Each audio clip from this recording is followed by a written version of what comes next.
आज हम test ride करने वाले हैं 2024 न्यू रॉयल एनफील्ड गुरिल्ला 450। ये वीडियो के अंदर आपको मैं माइलेज बताने वाला हूँ, टॉप स्पीड बताने वाला हूँ, इंजन कैसा है, हीट होता है या फिर नहीं होता है जब आप इसको सिटी में चलाओगे, ब्रेकिंग कैसी है, सीट कंफर्ट कैसा है, लेनी चाहिए या फिर नहीं लेनी चाहिए, या फिर आपको कंपटीशन की तरफ देखना चाहिए जैसे कि ट्रायम्फ की स्पीड 400 है। आज ये वीडियो के अंदर हम कुछ फीचर्स के बारे में बात नहीं करेंगे, सिर्फ एंड सिर्फ बाइक को चलाएंगे और मेरा एक्सपीरियंस आपके साथ शेयर करूँगा। प्राइस आपको बता देता हूँ, 2,39,000 से इसका प्राइस स्टार्ट होता है एक showroom, all the way to 2,54,000। ये टॉप एंड वेरिएंट है तो इसका प्राइस आपको पड़ेगा 2,54,000 रुपीज़। 5 कलर ऑप्शन आपको मिलते हैं। बेसिक जो वेरिएंट है उसमें आपको एक कलर मिलता है, बाकी मिड एंड टॉप में आपको दो कलर मिलते हैं। सामने आपको कंप्लीट एलईडी हेडलैम्प दी गई है, एलईडी आपको इंडिकेटर्स दिए गए हैं, टेलीस्कोपिक आपको सस्पेंशन दिया है और सबसे मोटा टायर आपको दिया गया है ये सेगमेंट में 120 सेक्शन का 17 इंच का रेडियल टायर है। सामने आपको 310 mm का डिस्क दिया गया है, ड्यूल चैनल आपको एबीएस मिलता है। पीछे आपको 160 सेक्शन का टायर दिया गया है जो मेरे हिसाब से सेगमेंट में सबसे ज़्यादा चौड़ा टायर है। 17 इंच का आपको टायर यहाँ पे दिया गया है, ट्यूबलेस टायर है। पीछे आपको 270 mm का डिस्क मिलता है। पीछे का जो एबीएस है उसको आप बंद नहीं कर पाओगे जैसे आपको हिमालयन में देखने को मिलता है, उसमें आप ऑफ कर सकते हैं। सेम इंजन आपको मिलता है बट यहाँ पे पावर डिलीवरी अलग है, द वे इट बिहेव्स और पिकअप वगैरह वो काफ़ी अलग है, उसके बारे में हम आगे बात करेंगे। एक चीज़ मुझे पसंद नहीं आई वो है कि इसमें टैंक जो है ना वो 11 लीटर का क्यों दिया भाई। 15 लीटर का टैंक आपको इसमें दे देना चाहिए था, बिकॉज लोग इसको लॉन्ग राइड्स के लिए यूज़ करेंगे तो 11 लीटर का पेट्रोल टैंक मुझे लगता है कि थोड़ा छोटा हो जाएगा। एनीवेज बाइक का जो ओवरऑल वेट है ना वो 10 से 12 किलो कम हो चुका है रॉयल एनफील्ड हिमालयन से। इसका वेट है 185 किलो, 780 mm की सीट हाइट है, ग्राउंड क्लियरेंस 169 mm का जो कम हो चुका है। सेम आपको सिस्टम कंट्रोल मिलता है जो आपको हिमालयन 450 पे मिलता है। अब हम ज़्यादा बात नहीं करेंगे, इसको टेस्ट राइड पे लेके चलेंगे। गुरिल्ला नाम लिखा हुआ आता है, इसमें आपको जीपीएस मिलता है, नेविगेशन मिलता है, ब्लूटूथ कनेक्टिविटी मिलती है, क्लॉक वगैरह देखने को मिलता है, गियर पोजिशन इंडिकेटर देखने को मिलता है। स्टार्ट करते हैं।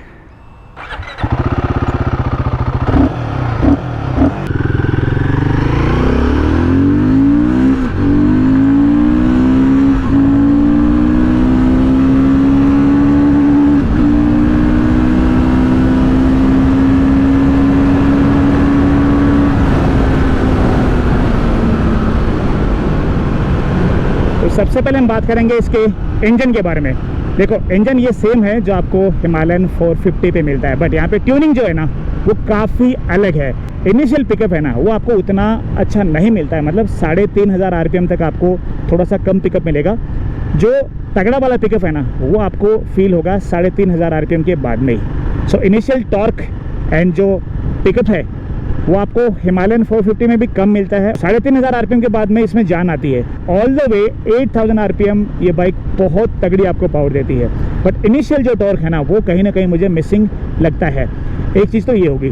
दूसरी चीज़ ये है कि इसका जो गियर रेशियो ना मेरे हिसाब से टॉल है, जिससे क्या है आप जैसे ही लो स्पीड में चलाओगे हायर गियर में आपको जर्क्स आना स्टार्ट हो जाएंगे। अभी आप देखिए जर्क्स आना स्टार्ट हो गए। सो इसका सीधा इफेक्ट कहाँ पड़ता है, जब आप सिटी में चलाते हो तो आप सिटी जब ट्रैफिक में फंस जाते हो या फिर स्लो स्पीड पे चलाते हो तो आप बार बार गियर शिफ्ट नहीं कर सकते और आप लोअर गियर में भी चलना पसंद नहीं करोगे, थोड़ा सा आपको क्लच का यूज़ करना पड़ेगा। तो इसकी टॉप स्पीड है ना 155 से लेकर 160 किलोमीटर पर आवर की अचीव कर सकते हैं ये बाइक पे। अब हम बात करते हैं इंजन रिफाइनमेंट के बारे में। तो देखो सिंगल सिलेंडर इंजन है, रिफाइनमेंट काफ़ी अच्छा है, बट फिर भी आपको जो वाइब्रेशंस है वो फील होंगे, बिकॉज देखो यहाँ पे जो सीसी है ना वो ज़्यादा है लेकिन है तो सिंगल सिलेंडर ही ना, तो आपको फुट पैक्स पे वाइब्रेशन फील होंगे, हैंडल बार पे वाइब्रेशन फील होंगे एंड जो टैंक है ना उसके दोनों तरफ आपको वाइब्रेशन फील होंगे। बट यहाँ पे एक चीज़ और देखने लायक है कि जो वाइब्रेशन आते हैं ना वो उतने ज़्यादा हार्श नहीं है कि आपको चलाने में कोई दिक्कत हो। बाकी आप 5वें गियर में चल रहे हो, 6वें गियर में चल रहे हो, अराउंड 5,000 RPM पे, अराउंड 100 की स्पीड पे बिल्कुल भी आपको वाइब्रेशन फील नहीं होंगे। बहुत ही स्मूथ इंजन है, आपको कोई भी दिक्कत होने वाली नहीं है, पर आपको थोड़ा बहुत बज़ फील होगा जो आपकी राइडिंग जो कंफर्ट है उसको बिल्कुल भी इम्पैक्ट नहीं करेगा। क्या ये इंजन हीट होता है, तो ऑब्वियसली इंजन हीट होता है। उतनी ज़्यादा हीट ये इंजन नहीं फील कराएगा आपको कि आपको चलाने में कोई दिक्कत हो। स्पेशली जब आप ट्रैफिक में चलाते हो ना थोड़ा बहुत आपको हीट फील होगी, बिकॉज बड़ा इंजन है, ऑब्वियस सी बात है।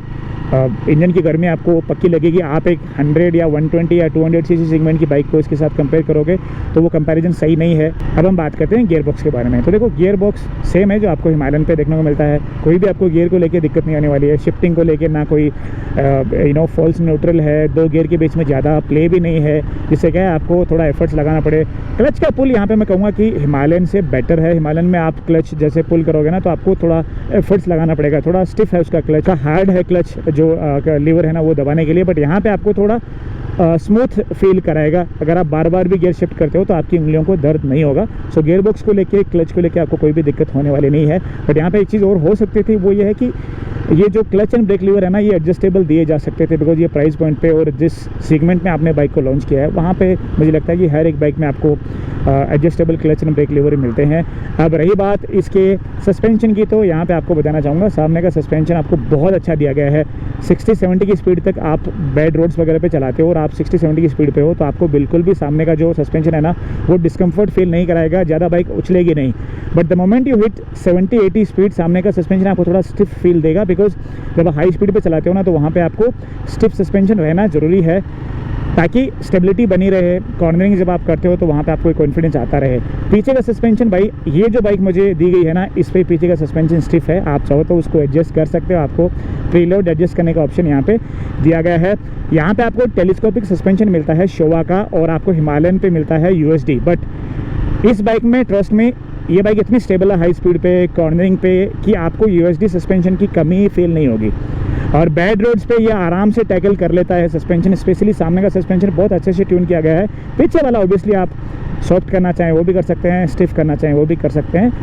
तो सस्पेंशन को लेके मुझे लगता है कि आपको कोई भी दिक्कत नहीं होने वाली है। अब ब्रेक्स के बारे में बात करें तो आपको मैं पीछे का ब्रेक लगा के दिखाता हूँ। आपको मैं कुछ बताना चाहूँगा ब्रेक्स के बारे में।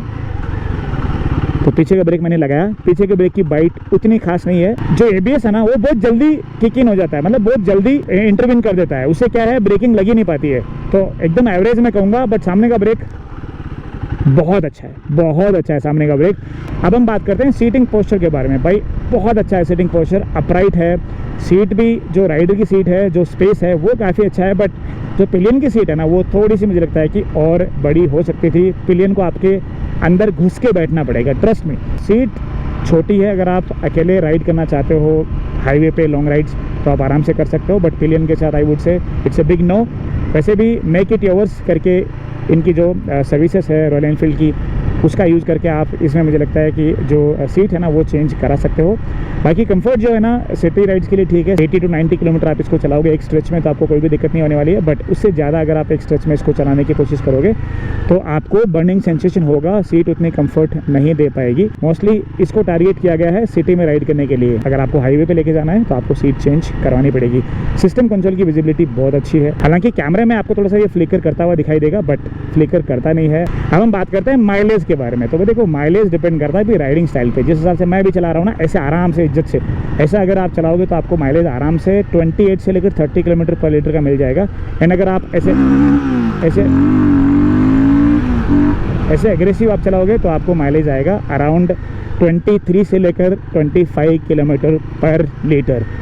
हिमालयन पे मैंने माइलेज निकाला था 30+ का। सेम इंजन है तो आप थोड़ी सी जो ट्यूनिंग अलग है ना इंजन की, उसकी वजह से ये कह सकते हो कि इनिशियल टॉर्क थोड़ा ज़्यादा इसमें है, तो उसकी वजह से क्या है आपको थोड़ा सा माइलेज कम मिल सकता है। 1-2 किलोमीटर का फ़र्क पड़ेगा, ज़्यादा कुछ फ़र्क पड़ना नहीं है। तो आप आराम से चलाओगे 27 से लेकर 30 तक का माइलेज आपको आराम से मिल जाएगा। बहुत ज़्यादा एग्रेसिव आप चलाओगे तो आपको 22 से लेकर मेरे हिसाब से 25-26 का आराम से ये बाइक से मिल जाएगा, जो मेरे हिसाब से बहुत ही अच्छा माइलेज है। एंड अगर आप इसको हाईवे पे लेके जाओगे तो 30+ का माइलेज आराम से बाइक से आपको मिल जाएगा। कुछ चीज़ें हैं जो मुझे लगता है कि ये बाइक में और बेटर हो सकती थी। पहली चीज़ तो ये है कि आपने इतनी बड़ी बाइक दी है, टैंक 11 लीटर का, मतलब आजकल जो स्प्लेंडर आती है ना वो भी 10 से 11 लीटर का पेट्रोल टैंक लेके आती है। आप 11 लीटर का पेट्रोल टैंक दे रहे हो एक 450cc बाइक पे। जो भाई इस पे हाईवे राइडिंग करेगा उसको क्या लगेगा कि भाई मैं सिर्फ 200 किलोमीटर ही इसको चला पाऊंगा, या फिर 250 किलोमीटर पकड़ लो। 250 किलोमीटर चलाने के बाद में मुझे इसको एक बार फिर से फिल कराना पड़ेगा, विच नोबडी वांट्स। मतलब भाई हर 200-250 किलोमीटर पे क्यों ही फिल कराएं। तो ये एक टैंक है ना ये 15 लीटर का हो सकता था। दूसरी चीज़ ये है कि इनिशियल जो टॉर्क है ना, देखो आपने ये बाइक बनाई है सिटी के लिए, तो सिटी में you don't expect people to go on higher RPM and then get the torque. City में अगर किसी को चलाना है, ट्रैफिक में चलाना है, तो वो टाइम पे मुझे इनिशियल टॉर्क ज़्यादा चाहिए।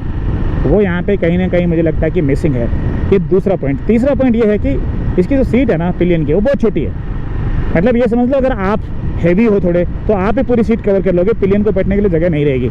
और ये आपको मैं प्रैक्टिकली बोल रहा हूँ क्योंकि मैं पिलियन को मेरे साथ में बैठा के लाया हूँ। ये एक पॉइंट हो गया। अगला पॉइंट ये है कि सीट है भी छोटी और बहुत ही ज़्यादा सॉफ्ट है कि आप 60-70 किलोमीटर चलाओगे ना एक स्ट्रेच में तो आपको बर्निंग सेंसेशन आना स्टार्ट हो जाएगा। स्पेशली जब आप हाईवे राइड करना चाहते हो तो हाईवे राइड अगर आपको करना है तो आपको सीट को चेंज करना पड़ेगा। एग्जॉस्ट का जो साउंड है ना वो मुझे काफ़ी अच्छा लगा। इसके अलावा अगर आपको इसकी हेडलैम्प का वीडियो देखना है तो मुझे कमेंट करके आप बताएं, मैं आपके लिए एक नाइट का हेडलैम्प टेस्ट का वीडियो बना दूंगा।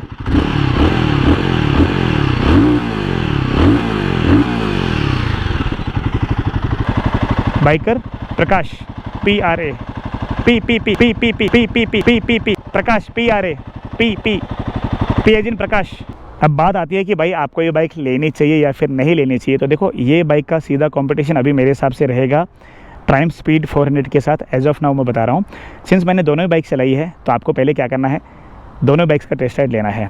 ठीक है, अब मैंने दोनों बाइक्स को बहुत अच्छे से चलाया है तो आपको बता सकता हूँ कि ये बाइक किसको लेनी चाहिए। देखो आप ऐसे इंसान हो जिनको ज़्यादा बड़े लुक वाली बाइक चाहिए, मतलब बाइक बड़ी दिखनी चाहिए, रॉयल एनफील्ड की बाइक चाहिए, और एक भीड़ से हटके कोई बाइक चाहिए ना तो आप गॉरिल्ला 450 ले सकते हैं। अगर आपको एक ज़्यादा कॉम्पैक्ट बाइक चाहिए, थोड़ी और ज़्यादा ही ईजी टू हैंडल करने वाली बाइक चाहिए, और थोड़ी सी क्विक जो टॉर्क है ना जो प्रोड्यूस करती है इनिशियल RPM में, अगर वैसी कोई बाइक चाहिए तो आप स्पीड 400 ले सकते हैं। अगर आपकी जगह मैं होता तो मैं गॉरिल्ला 450 लेता, बिकॉज ये बाइक का एक अलग कैरेक्टरिस्टिक्स है, the way it rides, the way it looks, दिखने में, चलने में। At the same time royal Enfield का जो सर्विस सेंटर है उसका नेटवर्क हर कहीं आपको मिल जाएगा। एंड भाई देखने में बहुत बहुत अलग दिखती है। कंपनी इसको रोडस्टर कैटेगरी में डाल रही है, बट जो कैरेक्टरिस्टिक्स है ना बाइक का, the way it looks, tyre वगैरह है, वो पूरे स्क्रैम्बलर वाले हैं। आई डोंट नो इन्होंने क्यों इसको रोडस्टर बोला है, बट दिखती बहुत अच्छी है। अगर आपको 400 या 450 सीसी की कोई बाइक चाहिए, अगर आपको रॉयल एनफील्ड की कोई बाइक चाहिए और आप डेली राइड करना चाहते हैं सिटी में with crazy pickup, crazy torque, तो आप गॉरिल्ला 450 ले सकते हैं। थोड़ी सी और ज़्यादा इजी हैंडलिंग वाली बाइक चाहिए तो आप स्पीड 400 जो है वो आपको 15 से 20 हज़ार कम में मिल जाएगी, वो भी आप ले सकते हैं। बट मैं आपकी जगह होता तो यही बाइक लेता। अगर आपको ये वीडियो पसंद आया तो प्लीज़ लाइक करें। मैं आपको मिलता हूँ नेक्स्ट वीडियो में। तब तक के लिए जय हिंद, वंदे मातरम, ride safe and always wear your helmet.